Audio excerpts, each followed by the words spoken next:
എല്ലാവർക്കും പുതിയൊരു വീഡിയോയിലേക്ക് സ്വാഗതം. ഇന്നത്തെ റെസിപ്പി മസാല ദോശയാണ്. ഇനി നമുക്ക് വീഡിയോയിലേക്ക് പോകാം. ഒരു പാൻ സ്റ്റവിൽ വെച്ച് എണ്ണ ഒഴിച്ച് ചൂടാകുമ്പോൾ അതിലേക്ക് കടുക് ഇടുക. കടുക് പൊട്ടിയ ശേഷം ഉഴുന്ന, പരിപ്പ്, ഇഞ്ചി, പച്ചമുളക്, കറിവേപ്പില ഇട്ട് ഇളക്കിയ ശേഷം അതിലേക്ക് ചെറുതായി കട്ട് ചെയ്ത സവോളയും കൂടി ഇട്ട് മൂപ്പിച്ചെടുക്കുക.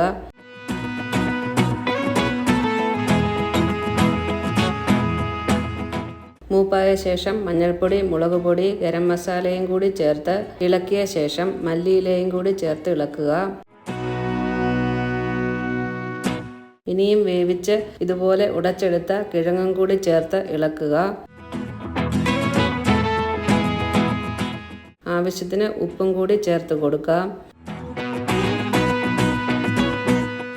ഇനിയും ഇതെല്ലാം കൂടി മിക്സ് ചെയ്ത് കൊടുത്ത ശേഷം ഇതിലേക്ക് വെള്ളം ചേർത്ത് ഇളക്കി കൊടുക്കുക.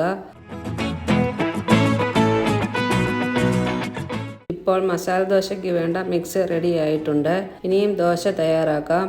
അതിനായി ഒരു പാൻ സ്റ്റവിൽ വെച്ച് ദോശമാവ് ഒഴിച്ച് പരത്തി കൊടുക്കുക. അതിന് മുകളിലായി ആവശ്യത്തിന് നെയ്യും ഒഴിച്ചു കൊടുക്കാം. ദോശ വെന്ത് വന്നതിന് ശേഷം അതിലേക്ക് മുൻപേ തയ്യാറാക്കിയ മസാല ഇട്ടുകൊടുത്ത് ദോശ ഇതുപോലെ മടക്കിയെടുക്കാം. ഇപ്പോൾ മസാല ദോശ റെഡിയായിട്ടുണ്ട്. എല്ലാവർക്കും ഈ റെസിപ്പി ഇഷ്ടമായെന്ന് വിശ്വസിക്കുന്നു. Thank you.